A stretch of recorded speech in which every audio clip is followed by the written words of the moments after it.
a hablar de una hormona que a partir de hoy va a ser vuestra mejor amiga. En todas vuestras conversaciones vais a hablar de ella, que se llama el cortisol. Si ahora entra el bedel y dice ¡fuego!, todas nos levantamos y salimos corriendo a la puerta porque tenemos una hormona que es la hormona del estrés y la supervivencia que se llama el cortisol. Si no tuviéramos cortisol, nos quedaríamos sentadas y diríamos ¡ay! Pues vamos a ver cómo se quema el edificio, qué interesante. Por lo tanto, a pesar de que os voy a hablar de cosas muy negativas de esta hormona, es fundamental para la supervivencia. Es la famosa hormona que si uno se encuentra con un león delante, uno puede salir corriendo gracias a esta hormona. ¿Qué pasa? Que salimos fuera, nos dicen que hay fuego, estamos fuera y nos dicen no, ha sido una falsa alarma, es que está estropeado el sistema de alarmas.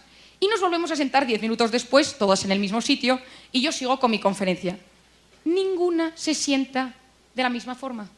Todo el mundo está como inquieto. Uno tiene como una sensación rara. Nadie puede olvidarse que ha salido corriendo por un posible fuego. ¿Por qué? Porque la hormona del cortisol tarda entre 6 y 8 horas en bajar y volver a sus niveles normales. Es decir, el pico es muy rápido, la bajada es lenta. Si uno va conduciendo, manejando por estas calles tan apasionantes y sin tráfico de Guadalajara, y uno tiene un frenazo, aunque no se dé con el coche de delante, uno tiene una sensación, una opresión y dice ¡ay! Me ha pasado algo, ¿no? Imaginaros que seguís aquí sentadas y entonces una empieza a pensar ¿y si en verdad no está estropeada la alarma? ¿Y sí que hay un incendio y se ha equivocado el bedel? Estamos aquí, ¿cómo voy a salir yo? Porque estoy en medio. Entonces tendría que levantarme y empieza a agobiarse y a pensar qué pasaría. Se produce solo con pensarlo el mismo pico de cortisol. Imaginaros que volvéis aquí 3 meses después a otra conferencia. La persona que ha estado así de agobiada dice no, yo me voy a poner cerca de la puerta porque yo no me fío.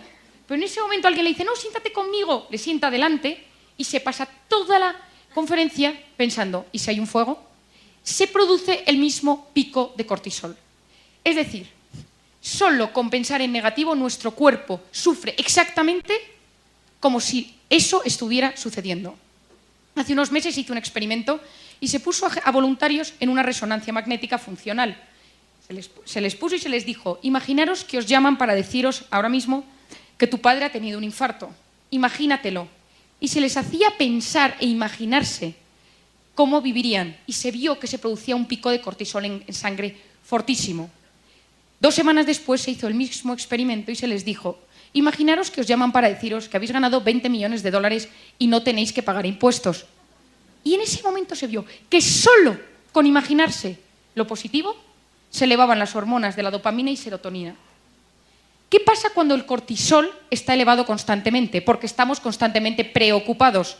No olvidemos que el 90% de las cosas que nos preocupan nunca, jamás suceden. Vivimos constantemente preocupados por cosas que no van a pasar, pero nuestro cuerpo está sufriendo como si esas cosas estuvieran sucediendo. ¿Qué pasa cuando el cortisol está elevado durante mucho tiempo por estrés, por preocupación, por tensión? Porque tenemos un marido que no nos trata bien, porque tenemos una suegra terrible, porque nuestro hijo nos da problemas, porque tenemos algún tema económico que nos acucia. ¿Qué es lo que pasa con el cortisol? Que se eleva de manera crónica y produce 2 efectos, uno a nivel físico y otro a nivel psicológico. A nivel físico, desde la punta de la cabeza a la punta del pie, pérdida de pelo, tiembla el ojo, problemas para tragar, como la sensación de tener una bola aquí, problemas intestinales, colon irritable, infecciones de repetición, artritis, fibromialgia, migrañas, parestesias, es decir, que las manos o los pies uno tiene sensación de que se duermen, incluso taquicardias, sensación de que falta el aire. Eso son los síntomas físicos. Y los síntomas psicológicos son un cambio en los patrones de sueño. Uno dice, yo llevo un tiempo que no descanso bien, no estoy bien, me acuesto pero mi cabeza no consigue parar la cabeza. O al revés, me levanto por las mañanas, pero la sensación es de no haber descansado, o me levanto muchas veces por la noche y me despierto varias veces. Otro síntoma es fallos de memoria. Nosotros tenemos una zona en nuestro cerebro que se denomina el hipocampo, que es la zona de memoria y de retención de datos a corto plazo. El hipocampo, en su membrana, tiene muchos receptores de cortisol. Cuando uno está muy estresado y muy tenso, empieza a notar fallos de memoria. ¿Cuánta gente veo en mi consulta de 40 años que viene y dice, doctora, vengo por un inicio de Alzheimer? Eso no es Alzheimer, es estrés, tensión. y hipocampo bloqueado por hormonas del cortisol. ¿Qué más sucede? Irritabilidad. El cortisol está muy encargado de la irritabilidad, esa sensación que tenemos de vez en cuando de que estamos enfadados con el mundo.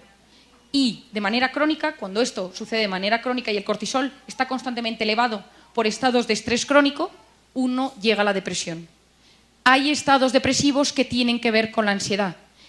Gente que dice, yo llevo 20 años tratada con antidepresivos, cuidado, que eso no es una depresión. Gente que dice, no respondo a antidepresivos, tengo una depresión, cuidado, que puede ser estados de estrés crónico y hay que tratar con otro tipo de medicación. ¿Cuáles son las maneras de librarnos del cortisol tóxico que tenemos en nuestro organismo? 5 consejos. El primero es hacer ejercicio. ¿Cuánta gente no puede ir a dormir? Y esto pasa seguro que con alguno de vuestros hijos o maridos que salen muy estresados del trabajo y si no van a correr, si no van al gimnasio, si no hacen algo de ejercicio, no consiguen dormir.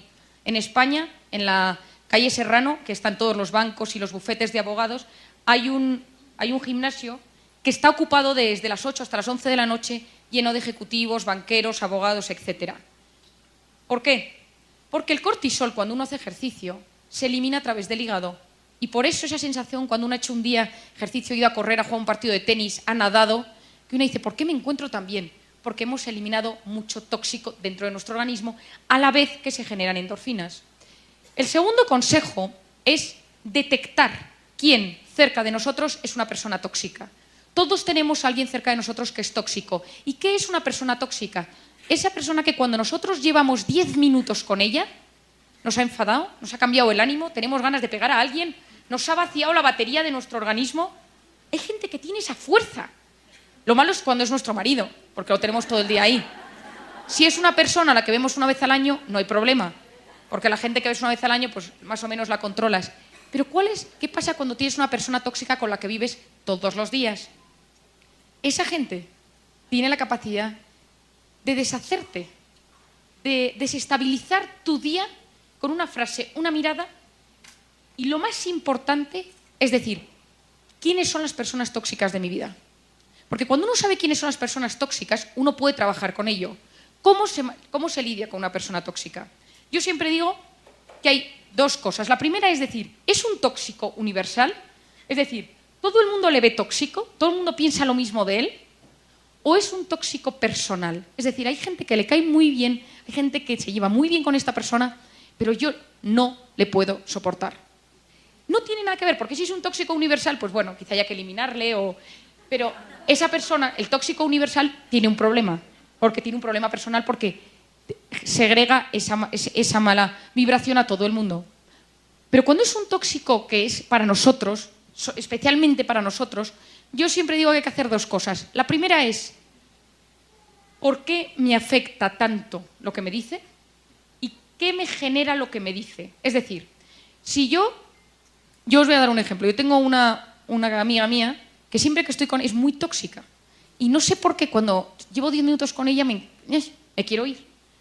Y eso que yo manejo muy bien estas situaciones, pero tiene algo. Entonces el otro día empecé a analizarlo y dije, la primera cosa que pasa es que ella cuando está conmigo no, me ignora, no me habla, dice cosas que saben que me pueden herir, pero sin mirarme diciéndoselo a otro. Es decir, tengo motivos para saber que es una persona tóxica en mi vida, pero a mí esa persona consigue hacerme muy vulnerable, porque durante el tiempo que estoy con ella me quedo muy triste y me quedo muy apagada. Entonces yo dije, ¿por qué hace ella esto conmigo? ¿Y por qué esto me afecta a mí? ¿Por qué lo hace conmigo? Me di cuenta que ella se sentía insegura conmigo, entonces me atacaba de manera indirecta. Y por otra parte, a mí ella, en público, me hace sentir vulnerable porque ataca mis puntos débiles. Entonces hice 2 cosas. La primera fue que cuando yo la veía, yo me acercaba a ella y le decía algo muy positivo, qué mona te veo, me encanta tu chaqueta, cosas que pudieran gustarle, o sea, que hacía, bloqueaba su ataque. Y por otra parte, yo me puse un impermeable psicológico. Y cuando yo estaba con ellos, estaba como una especie de burbuja en la cual sus palabras resbalaban por fuera. Y funciona.